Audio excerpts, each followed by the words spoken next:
আসসালামু আলাইকুম। দুই মামা ভাগ্নে আসছি আমাদা লাগাইতে। এটা আসলে আপনার আমাদা, হ্যাঁ। আগের যুগের মানুষ এবং রানিং কিছু কিছু মানুষ এটা দিয়ে ডালের সাথে রান্না করে খায়, এবং এটা ডাল দিয়ে যদি রান্না হয় তবে ডালের স্বাদটা একটু বৃদ্ধি পায় এবং ঘ্রাণটাও খুব ভালো হয় এবং শরীরে অনেক উপকারিতা আছে। তো যারা আমাদা খান ডালের সাথে অবশ্যই তারা এর ফিলটা বুঝতে পারবেন কেমন। এটা আমরা কিভাবে রোপণ করি সেটা আপনাদেরকে দেখাবো। তো ফার্স্টে আমরা এটা আসলে আপনার একদম দেখেন নরম মানে আগলা মাটি, বুঝছেন। এই এই সব যে এই আমাদা হলুদ, হ্যাঁ, আমাদা তারপরে হচ্ছিল আপনার আছে ওটা হচ্ছিল আদা আর কি। এই সব আগলা মাটিতে যদি লাগানো হয় এগুলো খুবই ভালো হয়। তো আপনাদেরকে দেখাই মামা, এখানে এইগুলো রাখো, সুন্দর একটা দাও তো ওখান থেকে।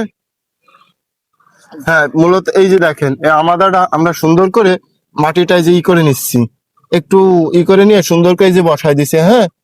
বসাই দেওয়ার পরে আমরা দেখেন উপর দিয়ে সুন্দর করে মাটি দিয়ে দিচ্ছি, শুধু এই কলটু ছাড়া। এই কলটা ফাঁকা থাকবে এবং এই দেখেন এরকম সুন্দরভাবে দিছে। এই মাটিতে আগলা হওয়ার কারণে এই আপনার এইগুলো আরো বেশি করে হবে। তো আপনারা দেখলেন কিভাবে চাষাবাদ করতেছি, সেটা আপনাদেরকেও দেখালাম। তো সবাই আমাদের জন্য দোয়া করবেন। আসসালামু আলাইকুম রহমতুল্লাহি ওয়া বারাকাতুহু।